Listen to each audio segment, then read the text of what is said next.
Yun, isang magandang araw sa inyo lahat. Nandito tayo ngayon sa napakagandang paligid. Kita nyo naman, napakaganda ng paligid natin. Ayan, shout out po sa lahat ng mga viewers natin dito sa ating YouTube channel. Salamat po sa inyong pagsuporta, panonood. Shout out po sa inyo lahat. Sa mga OFW na sumusuporta pa rin kay Mr. Ron. Salamat po sa inyo lahat. Nandito tayo ngayon sa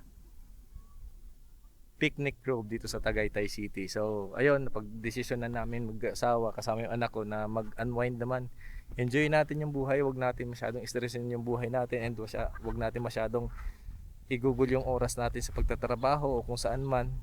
Kailangan din ng sarili natin o ng katawan natin yung payapa, tahimik at mag-unwind. Kasi hindi natin masasabi ang buhay sa puro trabahong ginagawa natin. Baka yung pinagtatrabahuan natin mapunta lang sa pagpapagamot natin dahil hindi na pala kinakaya ng katawan natin yung trabaho, yung pagod. Kaya kailangan din mag-relax. So ngayong araw nandito kami ngayon at pumasyal po kami sa picnic grove dito sa Tagaytay. Ayan, kita natin, ito yung zip line nila. Yan, kukunti, mapapansin nyo po sa paligid, kukunti yung tao ngayon, kukunti rin yung mga guest o kukunti rin yung mga nagka-camping dahil yun nga ay ano po ngayon, Wednesday, weekdays. So pag weekend tsaka holiday, punong-puno po yung area na yan. So ang kagandahan pa dito, last time kasi pumunta ako dito, nakamotor lang ako, napadalaw lang ako. May nakita kasi ako mga nagte-tent. So nagtanong din ako kung magkano binabayad. Wala pala. Free pala dito. Pag nag-entrance ka ng per head kasi 75 pesos, per head 75 hanggang mag-close na yon. Ikaw nang bahala kung maghapon ka dito tumambay, maghapon ka umikot dito, mag-selfie, mag-picture, magpahinga. Unlimited dito hanggang sa mag-close yung 75 pesos na yun, sulit na sulit mo na. So, nagtanong din ako kung pwede maglagay ng parang trapa lang. Hindi naman actually, hindi naman talaga tent, parang trapa lang. Pwede naman daw, wala namang, so walang pinagbabawal. Basta syempre, maging responsable tayo bilang guest na napakaluwag nitong picnic grove. Pwede kayo mag-picnic, kaya nga siguro tinawag na picnic grove. Pwede mag-picnic ang family, pwedeng dalhin dito. Kaya ayun, dinala ko yung aking trapal. Mas maganda sana kung may tent pero wala pa tayong budget para sa tent. Yan, nagdala ko ng trapal. Meron na akong mga rope, may hook. Tapos yung aking duyan, yan. Kinabit ko lang siya dyan, inassemble ko lang. Doon yung aking asawa, ayan ako tulog. Kasi alas 4 pa lang na madaling araw, umalis na kami sa Sandigan Bayan, sa aming sa lugar, sa QC. So dumating kami dito mga 10:30, tapos kain, tapos konting pasyal na. So mamaya ipasyal ko rin kayo doon sa tutuloyan namin na staycation kasi meron kaming vlog na staycation dito sa Tagaytay. Mamaya papakita ko rin sa inyo. So dito muna kami nagpunta dahil hindi pa namin oras para mag-check-in doon sa lugar, kaya nandito pa kami. Pumasyal muna at napakaganda rin kasi nga bibihira yung ganitong pasyalan na makakapaggawa ka ng tent na ganon. Or kung may dala kang tent, pwede mong ilatag dyan. Libre lang, wala kang babayaran. Walang bayad na kahit na ano, tent pitching ba yun o kung ano man. Wala kang babayaran. Basta maging responsible ka lang, responsable ka lang guest na pag alis mo, ligpitin mo. Tapos yung mga basura, tapon mo sa tamang basurahan kasi may mga basurahan naman dyan. So ayun, napakaganda dito sa Picnic Grove. Kung gusto niyo mag-picnic, kung gusto niyo dalhin yung family niyo, kung gusto niyo mag-enjoy, mag-unwind, libreng libre lang, 75 pesos lang babayaran nyo. Pwede kayong magdala ng sarili nyong pagkain. Ang alam ko lang, kung hindi ako nagkakamali, meron atang corkage o bayad sa kung halimbawa may dala kang pagkain, pwede atang may babayaran ata. Katulad yan, may nagpipiknik, sina mami nandun, nanay, nagpipiknik, sila yung may mga sasakyan, tapos yun, nagka-camping. Pasok ng tulog ng asawa ko, tsaka ng anak ko, ayun. Yun nga lang, medyo ano talaga, pag ganitong mainit, mainit din yung mainit, malinsangan din, kaya dapat talaga mas maganda siguro kung may tent or may electric fan na portable. Tapos yun, pag weekdays, ganito katahimik, ganito kaganda yung lugar. Ganito katahimik, hindi masyadong crowded. Pero pag holiday, napakaraming bata dyan.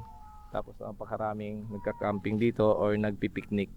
So napakaganda ng napakalaking tulong nung ganitong mga pasyalan na libre lang nilang ina-allow nila na maglatag ng tent diyan, maglatag ng trapal o kung ano man. Dahil bibihira yung ganito. Kaya napakaganda dito sa lugar na to. At may papakita nga pala ako sa inyo. Kita nyo ba yan? Yan yung nagtrending sa social media. Nandiyan daw yung mga sabongero. Di ba? Yan, matatanaw natin yung lugar ng Taal Lake. Yan. Yan yung Taal Lake, tapos nandyan yung Bulkang Taal, yung sumabog dati. Nandyan yan, sa may part na yan. Medyo malayo lang tayo. Hindi ko kasi maiwan kasi tulog yung asawa ko. Hindi ko maiwan kasi may naka-charge akong mga gadget doon, yung aking cellphone. Ayun, ayun, ayun, ayun. Yan.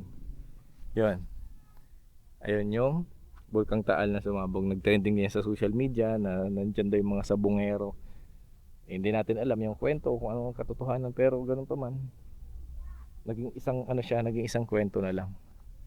So may mga pumapasyal, mga pailan-ilan nandyan yung mga souvenir, pwede kang bumili dyan, tapos pasyalan pa dun sa baba. May mga bayad yung mga cottage na yan, yung umbrella, yung tent, yung kubo, may mga bayad yan. Kung gusto nyo maramihan kayo para hindi kayo mag-assemble ng mga ganito, pwede kayo magbayad nung ganun, umbrella, kubo. Tapos may mga designated na CR naman, kaya hindi rin talaga tag dito, malinis talaga yung lugar. So ayun, in-update ko lang po kayo dahil ayun, medyo gusto namin ng pahinga, konting pahinga. Huwag tayo palaging may stress sa buhay, huwag tayo palaging trabaho kung ano pa man, masyadong busy. Tapos pag nagsama-sama yung trabaho, na-stress tayo, iwasan natin yun kasi napakasimple lang ng buhay. Enjoy natin kasi iisa lang, tsaka minsan lang yung ganito kasayang buhay, minsan lang naman mangyari sa buhay natin yung ganito, kaya anuhin na natin, samantalahin na natin. Kung gumastos man tayo, minsan lang naman, tsaka para sa pamilya naman, tsaka para sa sarili. Katulad yan, no? Pag relax tayo ngayon, dito tayo ngayon sa Tagaytay, so ito naman ay ano, hindi namin planong mag-asawa, parang gusto lang namin mag-unwind, gusto lang namin magpahinga. Yun, ang saya. Yung katulad yan, nagpapahinga sila dyan, dami namin picture and ang dami namin naikot talaga. So mamaya may pupuntahan pa tayong staycation, try din natin makapag-vlog doon para makita nyo rin. Ito yung zipline. So kukunti yung guest, kukunti yung mga pumasyal, kaya tahimik, diba? Yan. Sarap ng tulog ng dalawa.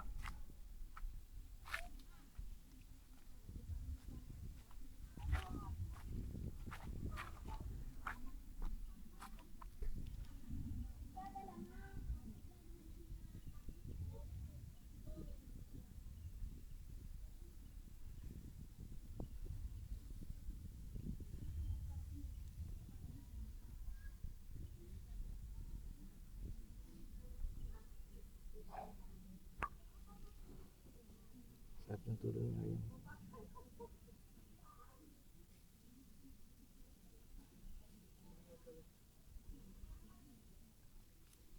Tapos meron nga pala akong power bank na 22.5 watts, 100,000 milliampere yan. 100,000 milliampere, tapos pwedeng sabay-sabay na 7 na pwedeng i-charge. Kasi ano siya, meron siyang 6 na USB tapos dalawang type C dito. So pwedeng sabay-sabay yan. Kasi 100,000 milliampere. So yan, kailan pa yan, 89 pa lang. So napo-full charge siya. Parang almost 2 days na china-charge itong power bank. Yun nga, yun na naman, parang maabot siya ng nasa 3 2 weeks pinakamatagal pag palaging gamit. Pero pag hindi gamit, kaya ng isang buwan, hindi nalulubat. Natulog ka yan? Yan, natulog si Aryan. Ay, meron ka pala dito.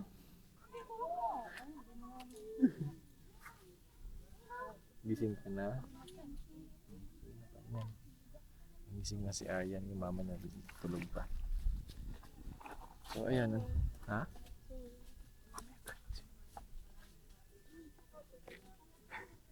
Gusto mo na mag-swimming? Yes. Okay, gusto na niya mag-swimming mamaya. So mamaya doon sa pag-i-stayan namin na staycation, ano yun, sa SMDC Tagaytay, parang ano siya, hotel staycation. So mamaya pupunta kami doon. Doon kami matutulog ng kamayang gabi, tas bukas bang uwi namin. So ayun lang. So lagi lang pinapaalala ni Mr. Ron, enjoy natin yung buhay natin, wag natin masyadong stressin. At syempre, napaka-ikli lang ng buhay, napakasimple lang, kaya wag natin masyadong bigyan ng attention yung mga bagay na wala namang kwenta. Mag-enjoy lang tayo, basta importante wala tayong tinatapak na tao, wala tayong inagabyadong tao, at wala tayong nilolokong tao. Basta tuloy lang yung buhay kahit hindi man ganun ka garbo yung buhay o wala man tayong malaking ipon, marami naman tayong memories sa ating ginagawa sa buhay. Kaya yun, masaya pa rin. So God bless sa lahat, sa mga sumusuporta sa aking YouTube channel. Salamat po sa inyong lahat. Mag-ingat po kayo palagi. Enjoy niyo po yung buhay. Huwag niyo po masyadong stressin. Kasi napakasimple lang ng buhay. Napakasayang mabuhay. Huwag tayo ma-stress. Huwag tayo magpa-apekto sa mga kung anong bagay. Okay? Maraming salamat. God bless. Muli po si Mr. Ron Vlogs. Sa mga hindi pa po napag-subscribe, subscribe niyo po ang aking Facebook page, aking YouTube channel. Maraming salamat po. Yan. God bless. Bye-bye ka na sa kanila. Bye-bye. Bye-bye. Ayan, oh. Ayan. May kaabot tayo. May nag-zipline. Ayan. Ayan. May nag-zipline. Ayan. Gusto mo sumakay doon? Ayaw? Ay, takot daw si Aryan. So maraming salamat po. God bless. Ingat po palagi. And maraming salamat sa mga sumusuporta. Bye-bye. Bye-bye. Bye-bye. Ayun pa. Ayun pa. Ako.